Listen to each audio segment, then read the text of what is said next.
musibah dan cobaan itu sebenarnya sama. Sebab di dalam menilai itu memang ada 3 kesabaran, ada 3 ujian dalam bentuk 3. Pertama yang disebut as-sabru 'ala ta'at, sabar betah mengerjakan ketaatan, mengerjakan kebaikan, atau dengan perkataan lain, tahan dan betah menjalankan tugas sampai selesai, menyelesaikan tugas kewajiban. Ini umum, khususnya kewajiban agama. Ini satu. Sabar ini juga. Ini sabar. Apa itu? Tahan sampai selesai. Jangan mau berhenti, jangan mau diganggu, jangan mau dibelokkan perhatian di tengah kita menyelesaikan tugas. Ini satu.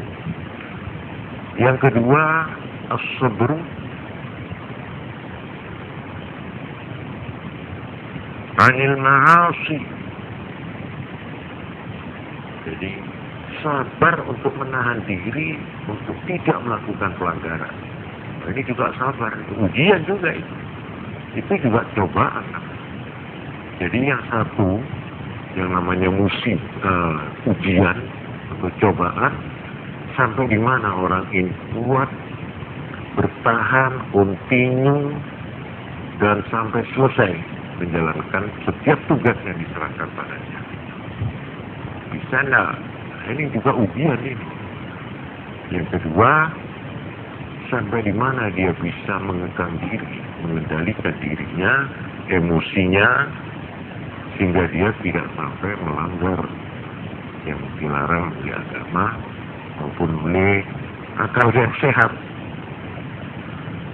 Yang kedua. Bentuk yang ketiga, as-sabru 'alal masa'ib wal makarih, tabah dan sabar menghadapi sesuatu yang menimpa di luar kemauannya, di luar jangkauannya. Sabar dalam menghadapi sesuatu yang tidak menyenangkan hati. Nah, ini saya kira yang ditanya yang ketiga ini. Justru yang ketiga inilah yang paling tinggi. Sampai ada seorang sahabat, kalau saya tidak salah, sahabat Abdullah ibnu Abbas, itu menilai 3 sabar ini yang paling tinggi justru yang nomor 3. Menghadapi musibah, ujian, cobaan, ini dinilai 900 derajat.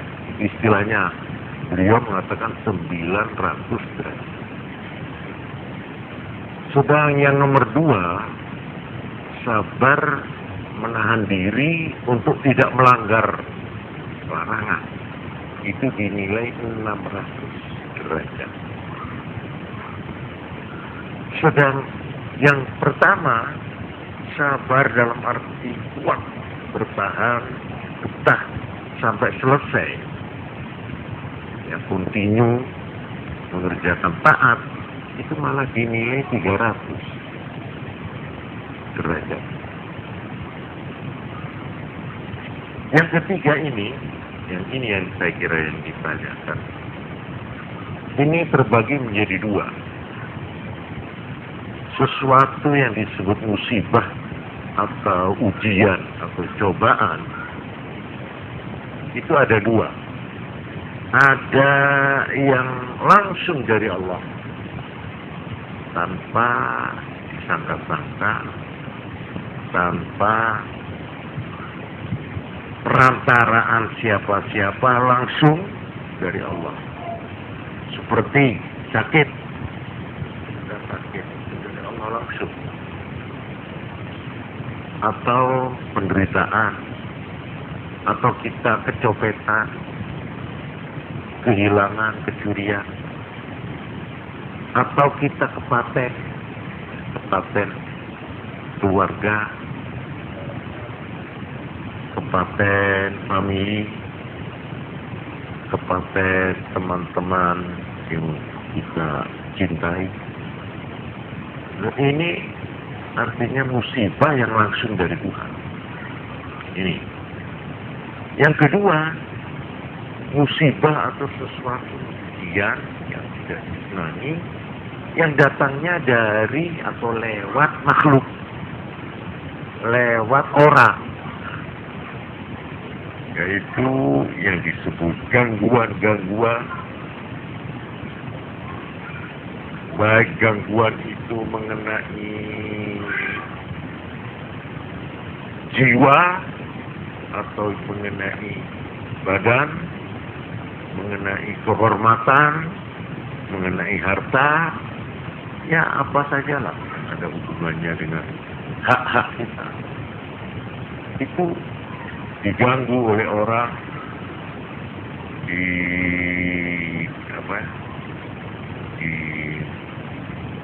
disakiti, dirasani, dihasut, dipergunjing, bapaknya ini, ya. Itu semua juga musibah itu. Itu juga ujian itu. Apakah kita mudah terpancing apa enggak? Nah, semua ini memang termasuk salah satu misi hidup manusia di dunia. Saya dulu pernah menerangkan, misi orang hidup di dunia ini ada 3. Ya. Pertama, secara prinsip dan secara umum, yaitu untuk melaksanakan misi ibadah kepada Tuhan. Ini dalam arti luas, ibadah yang bersifat protokoler, yang bersifat formal, maupun ibadah dalam arti umum yang berguna bagi kemanusiaan, dari masyarakat umum dan sebagainya, dalam rangka pengabdian kita kepada Tuhan. Ini yang pertama, misi hidup kita. Yang kedua, kita dilahirkan ke dunia ini. Kenapa Tuhan kok masih membuat makhluk baru yang namanya manusia? Apa tidak cukup malaikat-malaikat? Apa tidak cukup jin-jin, setan, dan sebagainya itu? Kok masih membuat lagi makhluk yang namanya manusia? Perlunya apa? Nah, yang kedua, perlunya manusia bikin ini, kecuali yang pertama tadi. Ya. Yang kedua adalah untuk dijadikan khalifah, untuk dijadikan makhluk yang melaksanakan perwakilan tugas amanat dari Tuhan. Artinya dia diberi amanat oleh Tuhan untuk melaksanakan misi-misi tertentu yang namanya khilafah. Misi khilafah itu sudah pernah saya terangkan, ada 2. Pertama, dalam arti mengatur dan menertibkan kehidupan masyarakat antara manusia dan manusia, disesuaikan dengan petunjuk Tuhan. Ini misi yang pertama. Misi yang kedua, dalam arti khalifah atau khilafah, yaitu bagaimana memanfaatkan pemberian Tuhan yang berupa alam ini, alam yang gersang, alam yang kita yang ada yang masih liar, ini bagaimana supaya dimanfaatkan untuk kepentingan manusia. Ini mah termasuk khalifah. Isinya bumi. Jadi semua ilmu-ilmu yang memanfaatkan kekayaan alam, ya, menggali, mengelola, itu termasuk misi manusia. Jin tidak bisa bikin roket,